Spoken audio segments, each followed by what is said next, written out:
Rani menatap cermin di kamar. Wajah cantik sederhana itu tampak murung, matanya sayu, rambut panjang dikuncir seadanya. Bagas, suaminya, tertidur di ranjang dengan dengkuran berat.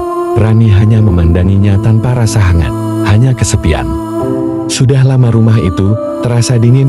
Bagas lebih sering sibuk dengan laptop, telepon, dan pekerjaan kantor. Setiap kali Rani ingin bercerita, Bagas hanya mengangguk singkat. Percakapan mereka tak lebih dari kalimat seperlunya. Kesepian itu membuat Rani mencari pelarian. Hari itu ia memutuskan pergi ke mall, sekadar menenangkan pikirannya. Di sebuah butik, pandangannya bertemu dengan seorang pria tua berpenampilan rapi, rambut tipis beruban, wajah tirus berwibawa.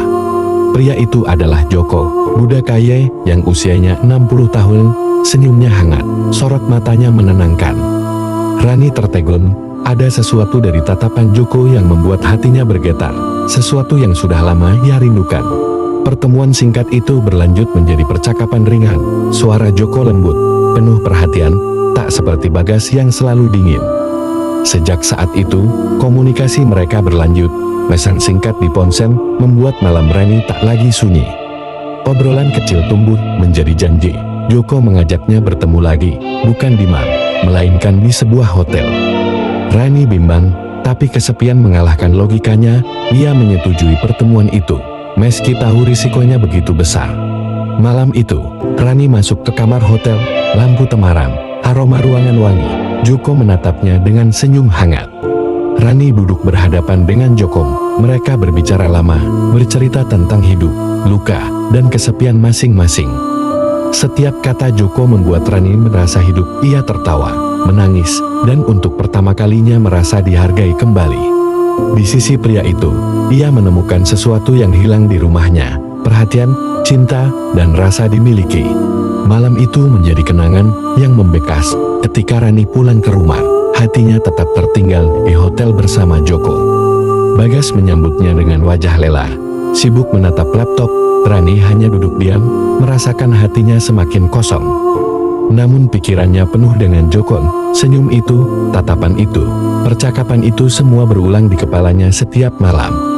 Hari-hari berikutnya, Rani makin sering memikirkan Joko. Pesan-pesan mereka menjadi pelarian dari dinginnya rumah. Bagas tidak berubah. Ia tetap dingin, tetap sibuk, tetap tak peka pada kesepian istrinya. Rani mulai membandingkan, di satu sisi ada Bagas yang dingin, di sisi lain ada Joko yang hangat. Perbandingan itu membuat hatinya semakin berat. Ia sadar hatinya sudah bukan milik Bagas lagi. Suatu malam, Rani menangis diam-diam.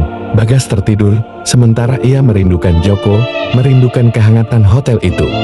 Rani mencoba berdoa, meminta kekuatan, tapi nama yang muncul di hatinya bukan Bagas, melainkan Joko.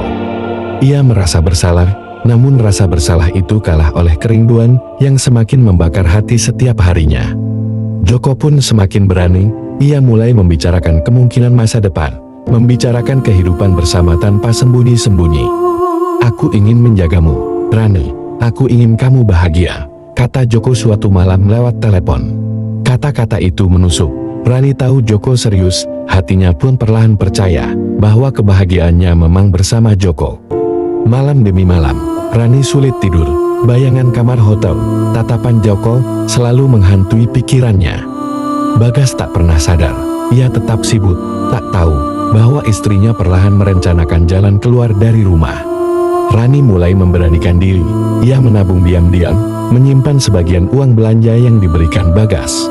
Setiap uang yang disimpan menjadi simbol tekadnya untuk kabur, meninggalkan rumah, dan memilih Joko. Hari itu tiba, setelah pertengkaran kecil dengan Bagas yang lagi-lagi tak peduli, hati Rani semakin bulat. Malamnya, saat Bagas tertidur, Rani diam-diam mengemas beberapa pakaian ke dalam sebuah tas kecil. Ia menatap Bagas untuk terakhir kalinya. Wajah suaminya tetap sama, dingin, lelah, tanpa senyum.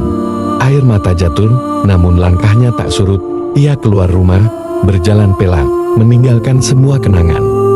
Di luar, Joko sudah menunggu dengan mobilnya. Rambut berubannya terlihat jelas di bawah lampu jalan. Rani masuk ke mobil. Joko menggenggam tangannya dengan lembut, seakan mengatakan bahwa pilihannya sudah benar. Mereka pergi meninggalkan rumah. Kota malam tampak lengang. seolah ikut menyaksikan keberanian seorang perempuan mencari kebahagiaan. Hari-hari berikutnya, Rani tinggal bersama Joko. Ia menemukan rumah baru, bukan bangunan, tapi hati yang tulus. Bagas akhirnya sadar istrinya pergi, namun semua sudah terlambat. Rani sudah memilih jalannya sendiri. Beberapa bulan kemudian, Joko melamar Rani dengan cincin sederhana, namun penuh makna. Ia berjanji akan menjaga. Rani menerima lamaran itu dengan mata berkaca-kaca. Ia tahu, pilihannya sudah bulat, tak ada jalan kembali. Hari pernikahan sederhana itu tiba. Rani berdiri di samping Joko, mengenakan gaun hitam, tersenyum penuh bahagia. Joko menatapnya dengan mata teduh, menggenggam tangannya erat, dan mengucapkan janji untuk selalu bersamanya. Di pelaminan sederhana itu, Rani merasa damai. Untuk pertama kalinya, ia benar-benar merasa pulang ke rumah. Bukan lagi rumah dingin bersama Bagas, melainkan rumah yang ia temukan dalam pelukan hangat seorang pria bernama Joko. Rani akhirnya sadar, kebahagiaan bukan tentang bertahan dalam kesepian, melainkan keberanian untuk memilih yang membuatnya hidup. Dan ia telah memilih kabur dari rumah, meninggalkan dingin, lalu menikah dengan Joko, pria yang membuatnya bernapas. Kalau pasanganmu udah kayak sandal jepit bolong, jangan berharap bisa jadi sepatu kulit mawar, percuma. Jangan sok setia, kalau tiap hari yang kamu dapat cuma wajah lecek dan bau kaos kaki. Itu bukan cinta, itu musibah. Kalau ada Joko yang mapan, rapi, dan wangi hotel, sementara di rumah ada Bagas bau minyak angin. Ya pikir sendiri. Pembaca, ingatlah, jangan jadi Bagas, dunia udah cukup berat. Jangan tambah dosa bikin pasanganmu stres tiap hari.